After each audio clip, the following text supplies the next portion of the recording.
Good afternoon, everyone. I'm FDLE Commissioner Mark Glass, and I just want to say thank you for coming here today to listen to one of our announcements here. With me today, I have Tallahassee Special Agent in Charge Keith Wilmer, Gaston County Sheriff Morris Young, Leon County Sheriff Walt McNeil, FSU Athletic Director Michael Alford, as well as representatives with the Assistant Chief of Tallahassee PD Mike Zaleski, Department of Florida State University Police Department Captain Washington, and Chief Lewis of Havana PD. Ladies and gentlemen, you're here today because of your community. When one hurts, we all hurt. When something happens in our area, we all have to respond. We respond by giving tips, we respond by rallying around each other, and what you're seeing behind me is one team, one fight. In the Big Bend area here, I can tell you and the state of Florida that all law enforcement and the criminal justice community are one unit. Just because your department's small doesn't mean you don't have a lot of people helping you through whatever tragic events happens. And just over a week ago, all 4 suspects, I can tell you today, that hurt FSU student Ethan Pritchard and his family are in custody. And that didn't go by any small measure. That took the community to actually add value, to give tips and leads for this tragic, senseless shooting in our community. That took our agents, officers, and deputies hard work of going out and finding and running down each and every lead, talking to our community members, talking to family, talking to those who know something, looking at a plethora of video. Our analysts putting that all together so our agents and officers and deputies can do their job. This is what we take pride in, not because of what we did, but what we accomplished to bring closure to a family, to get those who are trying to do us harm for senseless shootings, acts of violence, crime, to get them off the street and to get people help. So I just want to say this is nothing but criminal justice collaboration in the free state of Florida. This is a law and order state. And I want to say thank you to all those who contributed to get these 4 suspects in custody at this time. Now I'm going to pass it to Gaston County Sheriff Gaston County Sheriff Young. At this time, I'm a little tired because Sheriff Young and I have been out early this morning on several of these raids. And Sheriff, I'm going to give it over to you, and thank you for your support. Thank you, Commissioner. Good evening. I'm the Sheriff of Gaston County, of course, the last 21 years. And if you don't know where Gaston County is, we are west of Tallahassee. This incident, and of course, it's a 2-part investigation. We had an incident that happened over in Havana, which is on the north side of our county, just outside of Tallahassee. On Tuesday, the 25th, we had a shooting in the Havana Heights apartments. And we had one victim, which was Marcus Harris. I'll repeat that name, Marcus Harris. He was shot multiple times. And we think, we don't know, it's still under investigation, that these 2 incidents is pretty much same folk involved. And so we had another incident to happen on last Saturday dealing with FSU student Ethan Pritchard. I would say this, Ethan, according to our investigation, I know people here, when somebody gets shot, near an apartment complex, he was doing something wrong. Ethan was not, I say not, doing anything wrong in that area. When I say Havana, Havana is known as one of Florida's smallest, friendliest cities. This incident doesn't define the people in Havana. I can say that. But he was visiting a family. FSU was just off a big win. That next day, the family got together at his father's brother's house, and they had a good time. They had a cookout, and they was having a good time. Ethan, along with his aunt, was taking her back home. That was it. And of course, he was ambushed, I would say, by gunfire. And so we think that, we know that we have the 4 suspects who was involved in that incident. And at this time, I don't think we have any others. But I do want to say I thank the community. They really rallied together and made sure that we, along with them, had the knowledge of who did this, I would say, heinous crime, both on Tuesday the 25th and last Saturday. I do want to thank the commissioner. I want to thank Sheriff Walk McNeil, Tallahassee Police Department, everybody that's standing here. This is what investigations is about, coming together. Gadsden County is a small, rural community. We don't have the resources like urban communities. But when we make the phone call, these folk are there.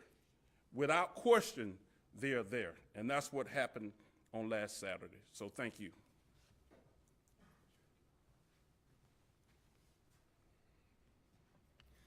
Thank you, Sheriff Young and media representatives. My name's Keith Wilmer. I'm the special agent in charge for the Tallahassee Regional Operations Center.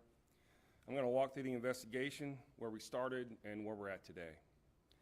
On Sunday, August 31st, the Gadsden County Sheriff's Office requested FDLE assistance for crime scene and investigative assistance into a shooting that occurred there in the Havana area where one person was shot. The sheriff ultimately requested that we become the lead in the investigation, so FDLE assumed the lead role. It was determined that the victim, Ethan Pritchard, was driving with 2 other family members, 1 adult, and 1 was a 3-year-old child, through a neighborhood in Havana when they were ambushed in a volley of gunfire. To reiterate what the sheriff pointed out, they were in the wrong place at the wrong time.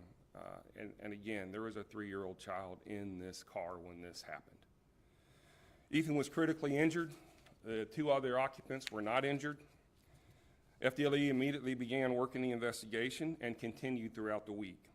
Their investigation resulted in FDLE obtaining arrest warrants for Karan Miller, Jaden Bodison, and a 16-year-old juvenile, as well as obtaining search warrants for 4 separate residences. This morning, FDLE agents and FDLE Special Operations Team, the Gadsden County Sheriff's Office, Leon County Sheriff's Office, and Havana Police Department conducted 4 simultaneous search warrants, 3 in Havana and 1 in Woodville, which is Leon County area. Germany Atkins was present at one of the locations in Havana and was found to be in violation of his probation and was taken into custody and charged accordingly. Miller, Bodison were located at other search warrant locations and taken into custody during the search warrants. The juvenile was not located during the search warrants, but turned himself into the Gadsden County Sheriff's Office just a little earlier this afternoon. Each of these 3 are being charged with 3 counts of attempted murder and 1 count of shooting into an occupied vehicle. I cannot emphasize enough the amount of people that worked on this case from start to now. Our FDLE Violent Crime Squad, supported by other T-ROC agents, Tallahassee Regional Operations Center agents, analysts, and other members of FDLE, as well as FDLE Special Operations Team, Capitol Police, Aviation Unit, Crime Scene Analysts, and the Emergency Preparation Unit. All of these units work cohesively to work through this investigation and through this operation. Every member was crucial to getting the results to where we're at today. I also want to emphasize the collaborative efforts between our law enforcement partners, obviously to the Gadsden County Sheriff's Office, Sheriff Young, Leon County Sheriff's Office, FSU Police Department, Tallahassee Police Department, Havana Police Department, and as well as the 2nd Judicial Circuit, the State Attorney's Office. I say thank you to each one of you. Let's make this very clear, and again, I'm reiterating what the sheriff has pointed out. This was a perfect storm of the victims being in the wrong place at the wrong time. Ethan and his family members have suffered greatly due to this attack. It is a testament to the hard work of all the law enforcement members and this community to be able to deliver these results.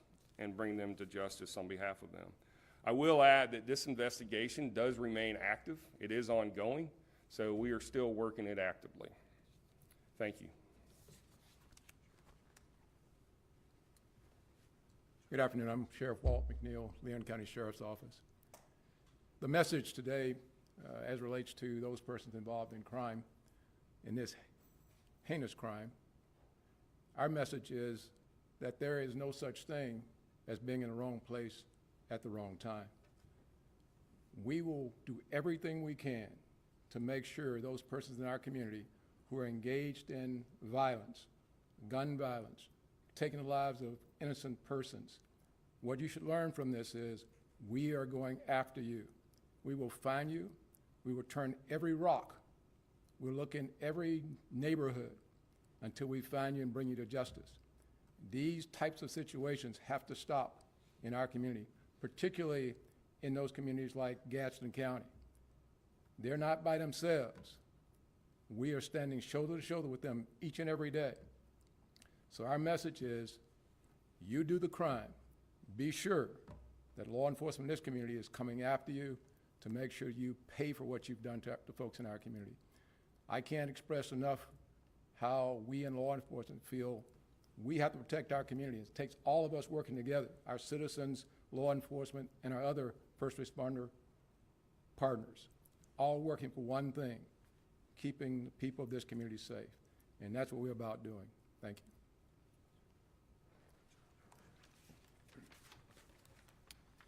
Good afternoon. I'm Assistant Chief Selesky here on behalf of Chief Revel and the men and women of the Tallahassee Police Department. What you see today is a result of agencies at all levels coming together with one shared goal, justice. This morning's arrests show the power of collaboration, dedication, and relentless teamwork. We work side by side. We make our community safer and stronger.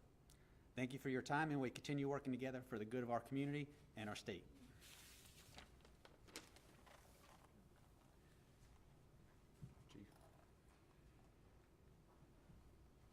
Good afternoon. Chief Kenneth Lewis, Havana Police Department. Senseless. It was a senseless act, and an innocent life, more than one innocent life, fell victim to this.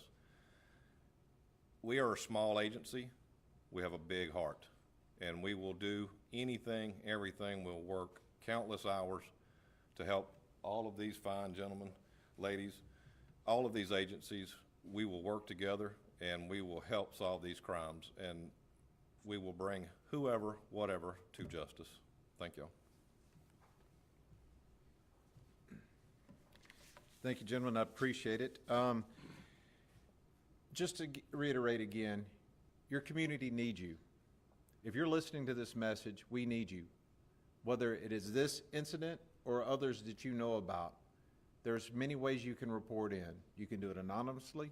You can do Crime Stoppers. You can do whatever it takes. Call somebody you know to call it in for you. We don't care. If there's information leading to more arrests that this could happen, or another event or a violent crime that you're a witness to or you know, get to one of us. We can help. And that's the only way we're going to make our community safer. These gentlemen behind me, your constitutional officers, the sheriffs here, the chiefs that are here, and our FSU, FAMU partners with our education system in Tallahassee State College in this local area, we all work together. This is a one team, one fight. We may wear different uniforms, but it does not matter. You can get with any one of us, and we will get the information where it needs to go. We are very fortunate in this state that we have leadership, such as our governor and cabinet, our legislators that are here, that are watching after everything that we do and giving us the support and finances we need to fight these types of things. We have many different programs and techniques and tactics that we utilize in the area that we are using to fight this type of things happening. I know the public's sometimes uneasy when this happens, and I don't blame you, but you don't need to be, because these men and women in uniform in this area, in this community, are strong. And we look after each other, and we definitely look after you. We'll take any questions you may have.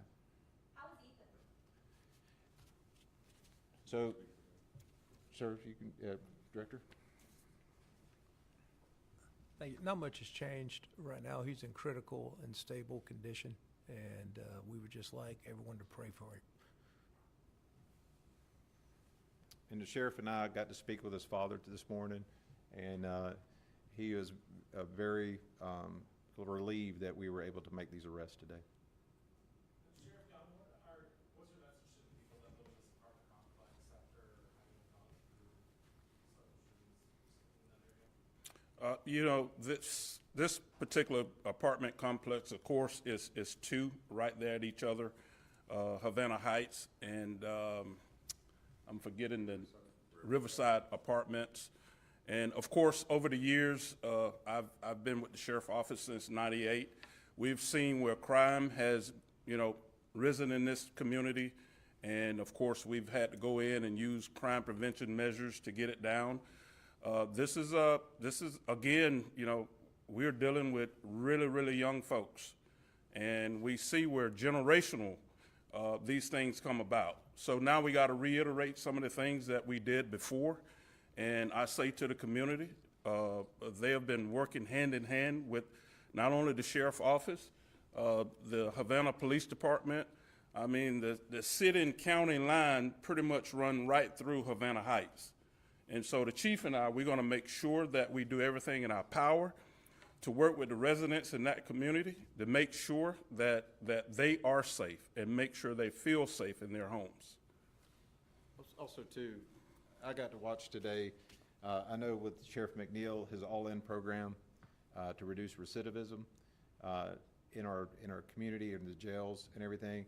I watched the sheriff today talk to community members there. They were physically upset and concerned because they are family members that we were arresting, but I watched the sheriff talk to the individual and has encouraged him because he went through the system at a young age and he sees the problems. And the sheriff was calling him and asking him to come and talk to the men and women at his jail to help reduce this recidivism, you know, of this happening. So, Sheriff, I know you have great programs that are going on, and I encourage the media to see what's going on in these sheriff's departments that are doing this type of effort out there. So I'm hoping that someone there will, if you have a story, you have your own witness, if you've gone through stuff in your life and you have a reason or a way to reach out that we up here will not be able to do for these young men and women that are out there doing this type of stuff. You have that capability. So come on in. I guarantee you the sheriffs, the chiefs, and even FSU, we will look at that, bring you in and talk to these youth to show a better way of doing things than the way they're doing it now. Yes, sir. Was this a case of mistaken identity? Wondering how that shooting of Mr. Harris was connected to the shooting. Certainly, we believe in this investigation that it was a mistaken identity. Of course, I mentioned the first shooting where Marcus Harris was a victim on Tuesday the 25th. We believe that the same type car that Ethan was driving was involved in that shooting. We don't know for a fact, but that's the reason why they were sort of humming in on that particular vehicle. But again, I can say that Ethan was totally